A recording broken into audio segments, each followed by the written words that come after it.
ഡാഡിയുടെ ഹോം നേഴ്സിനോട് സംസാരിക്കുമായിരുന്നു ചാറ്റിനോട്. അപ്പോൾ അവൻ ഇഷാനിയുടെ ഒരു കുക്കറി വീഡിയോ അവരിപ്പോൾ കണ്ടുകൊണ്ടിരിക്കുക. മീൻകറി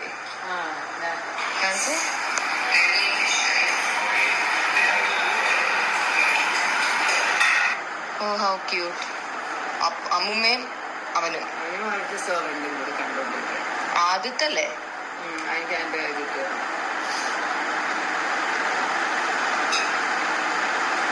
So you miss അപ്പൂപ്പനെ?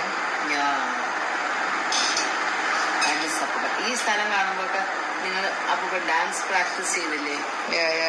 നിങ്ങൾ ആ ഡാൻസ് പ്രാക്ടീസ് മാത്രമാണ് ഈ ബാൽക്കണി വന്നത്. അല്ലെങ്കിൽ മേലിലേക്ക് വരാറില്ല. അങ്ങനെ വരാറില്ല, എപ്പോഴും താഴെയായിരിക്കും. പക്ഷെ ഇവിടെ ഇറ്റ് ഇസ് ഫണ്ണില്ല. 2-3 ദിവസം പ്രാക്ടീസ് ഫൺ. അന്ന് ആക്ച്വലി അപ്പൊരു ഡാൻസ് ഒക്കെ കളിക്കാൻ പറ്റുന്ന ഒരു ഹെൽത്തിലൊന്നും അല്ലായിരുന്നു. പിന്നെ നമ്മളൊന്ന് ഫോഴ്സ് ചെയ്തപ്പോ പുള്ളിക്ക് ഇൻട്രസ്റ്റ് ഉള്ളത് കൊണ്ട് വന്നു. ബട്ട് ഗുഡ് അല്ലേ? അപ്പൊ പോലെ അവർക്കിടയിലെ ഫോട്ടോ ഒക്കെ ഇങ്ങനെ തൊഴുതുകൊണ്ട് വരണയൊക്കെ കിട്ടിയതാ. ഇഷ്ടം പുള്ളിക്ക് അതൊക്കെ ചെയ്യാൻ. ലൈഫിൽ ഡാൻസ് ഒന്നും കളിച്ചിട്ടില്ലല്ലോ, ലൈഫിൽ അങ്ങനത്തെ ഡ്രസ്സും ഒന്നും ഇട്ടിട്ടില്ല. പക്ഷെ പുള്ളി വളരെ കൊച്ചുകുട്ടിയെ പോലെ എക്സൈറ്റഡ് ആയിരുന്നു. ഞാൻ വിചാരിച്ച അങ്ങനത്തെ ഡ്രസ്സൊക്കെ മറ്റേ തിളങ്ങുന്ന ഷർട്ടും മറ്റേ കോട്ടൊക്കെ അങ്ങനത്തെ ഇടാവൂന്നൊക്കെ ചോദിക്കുമ്പോൾ ഐ തോട്ട് ഹീൽസ് നോ ഞാൻ നോർമൽ ഡ്രസ്സ് ഇടത്തുള്ളൂ എന്ന് പറയും, മഞ്ഞ ജുബയൊക്കെ. പക്ഷെ അതൊക്കെ അമ്മയ്ക്കും അപ്പൂപ്പനും രണ്ടുപേർക്കും അത്യാവശ്യം ഒരുങ്ങാനൊക്കെ ഇഷ്ടമുള്ള ഡ്രസ് ചെയ്യാൻ വലിയ ഇഷ്ടം. എനിക്ക് അതിൽ നിന്നായിരിക്കും കിട്ടിയത് കേട്ടോ. എനിക്ക് ഭയങ്കര ഇഷ്ടമാണ്.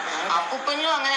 അമ്മൂമ്മ പണ്ടേ നമുക്കെല്ലാം അറിയാം. പക്ഷെ അപ്പൂപ്പൻ പണ്ട് അങ്ങനെ അല്ലായിരുന്നു. അപ്പൂപ്പൻ വളരെ സിമ്പിൾ ആയിട്ടല്ലേ ഡ്രസ് ചെയ്യുന്നത്.